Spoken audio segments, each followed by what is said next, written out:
Frank Babel of the Hilton Head Island Bicycle Advisory Group joining us, representing one of the activities we are still encouraged to do, and this Heritage Week can do with a whole lot less traffic. That would be the good news, a little bit, Frank, that we can get out there and not have as much traffic. Well, we can get out there, and a lot of people are doing that. But compared to last year when we had tens of thousands of bikes charking along here, we're down to hundreds and thousands. But people are getting out. And so we'd encourage people when you go out, either ride alone or stay at home. We work with the town to put signs up that say, please practice safe social distancing at all times. I'm going to say, are there some new rules to the road? There are no new rules to a road other than we're just asking people to stay 6 feet apart if they possibly can when they're riding. And it's best to ride alone if they can. Okay, you've usually got bike ambassadors out along about now as we start to get cranked up into the summer season. What's the status of all that? We've asked them to kind of stand down. You know, this virus is very contagious and we really care about their health. They're out there, some of them patrolling, but they're being very, very careful. And we're especially concerned about bikers who congest when they get together kind of cross an intersection. Any other activities coming up that might get curtailed because of all this? Well, we have National Bike Month in May, and the Rotary generally has a really good event. I think that's probably going to be canceled. We usually do a ride of silence. That's up in the air. And we had some other events that were planned that look like they'll be postponed or canceled. All right.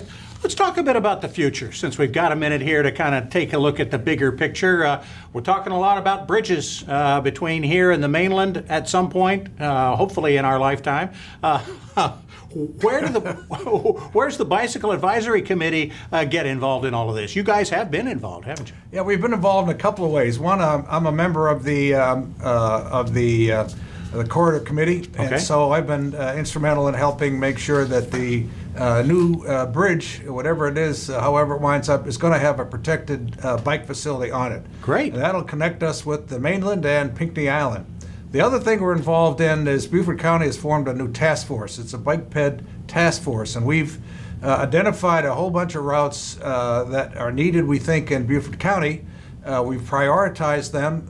They are going to be part of the Beaufort County Comprehensive Plan, and this effort will probably continue as we figure out how to get these activities funded. Maybe connecting the trail that's up in the Beaufort area with bike paths down here at some point? Well, the other thing we're working on is the East Coast Greenway. Okay. And that's a 3,000-mile greenway that goes from Maine to Florida. It's coming through Beaufort, it's coming through Hardyville, and it's coming near us on Hilton Head. The intercoastal of bikes. It's the Appalachian Trail of bikes. Okay, maybe actually. the Appalachian Trail of bikes. Yeah, it could be the intercoastal too, but there's going to be a lot of traffic, and we want to make sure we have connectivity with that trail.